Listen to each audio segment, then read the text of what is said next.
Ernakulam കൈൻഡിക്കരയിലെ UDF സ്ഥാനാർത്ഥി അംജദ് അലി വീടുകൾ കയറിയിറങ്ങുന്നത് vote ചോദിക്കാൻ മാത്രമല്ല, ഒരു വിശേഷം പറയാൻ കൂടിയാ. എന്താണ് ആ വിശേഷം എന്ന് അറിയേണ്ടത്? നമുക്ക് നോക്കാം.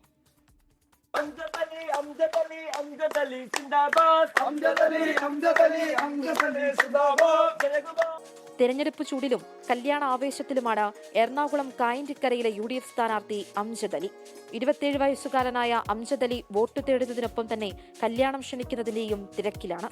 വാർഡിലോട്ട് ഞാൻ കൈപ്പത്തിയിൽ ജയൻചേട്ടൻ ബ്ലോക്കിലോട്ട് കൈപ്പത്തിയിലോട്ട് ഏണിച്ചിന്നും ബസ്സിയെത്ത, പിന്നെ കല്യാണം ഡിസംബർ 28-ാം തീയതി ഡിസംബർ 9-ാം തീയതി സമുദായം രേഖപ്പെടുത്തണം. ഓക്കെ.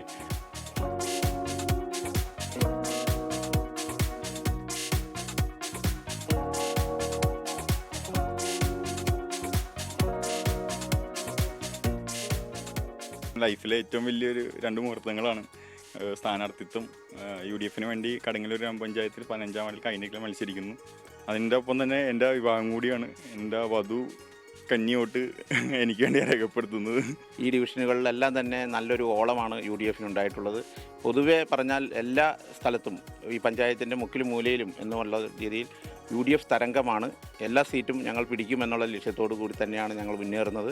വോട്ട് തേടിയുള്ള ആദ്യ യാത്ര അംജദ് അലി എത്തിയത് വധു ഫാത്തിമയുടെ വീട്ടിലാണ്. വധുവിനോട് നേരിട്ട് വോട്ട് തേടാൻ അംജദിന് കഴിഞ്ഞില്ല. വീഡിയോ കോൾ വഴിയാണ് വധുവിനോട് വോട്ട് തേടിയത്. 2 പേരും ഒരേ വാർഡിലുള്ളവരാണ്. എനിക്ക് വോട്ട് രേഖപ്പെടുത്തി ജയിപ്പിക്കണമെന്ന്. ഓരോ വീട്ടിലെത്തുമ്പോഴും സ്ഥാനാർത്ഥി എന്ന നിലയിൽ മാത്രമല്ല അംജദിനെ സ്വീകരിക്കുന്നത്, മണവാളൻ എന്ന നിലയിലും കൂടിയാണ്. തിരഞ്ഞെടുപ്പ് പ്രചാരണം എപ്പോഴും രസകരമായ കാഴ്ചകളുടെ ഇടമാകാറുണ്ട്. പ്രചരണവേളയിൽ എതിർ സ്ഥാനാർത്ഥിയായ അനസ് ഇബ്രാഹിമിനെ കണ്ട് അംജദ് അലി. ഇവർ നേരിട്ട് കണ്ടപ്പോൾ പരസ്പരം വോട്ട് ചോദിക്കുകയുണ്ടായി. രസകരമായ ഒരു ഇലക്ഷൻ കാഴ്ചയാണ് ഇപ്പോൾ ഇവിടെ നടക്കുന്നത്. കല്യാണം, ഇലക്ഷൻ പ്രചരണം ഒരുമിച്ച് നടക്കുകയാണ്. ക്യാമറമാൻ ജയനൊപ്പം ശ്രീലക്ഷ്മി ബി പിള്ളെ, 24 കൊച്ചി. ലോകത്തെവിടെയായാലും ഏത് സമയത്തും 24 വാർത്തകളും ഓഗ്മെന്റഡ് റിയാലിറ്റി പാക്കേജുകളും എക്സ്പ്ലെയിനറുകളും വിശദമായി കാണാൻ ഞങ്ങളുടെ YouTube ചാനൽ നിങ്ങൾക്ക് സബ്സ്ക്രൈബ് ചെയ്യാം.